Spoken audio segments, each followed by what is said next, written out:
जामनेर तालुक्यामध्ये जोरदार अवकाळी पावसानं हजेरी लावली। यामध्ये मका, केळीसह विविध पिकांचं मोठ्या प्रमाणावर नुकसान झालं।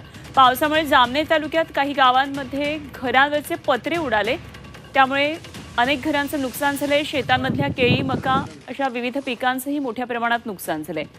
नुकसानीची माहिती मिळाल्यावर मंत्री गिरीश महाजन यांच्या वतीनं तात्काळ नुकसानग्रस्त भागाची पिकांची पाहणी करण्यात आली। वाशिम, बुलढाणा, जळगाव या जिल्ह्यांमध्ये मोठ्या प्रमाणामध्ये पाऊस झालाय। जळगावमधल्या जामनेर तालुक्यामध्ये मोठं नुकसान झालंय। अवकाळी पावसानं हजेरी लावली। मका, केळी अशा पिकांचं नुकसान झालेलं आहे। अनेक घरांचं सुद्धा नुकसान झालंय।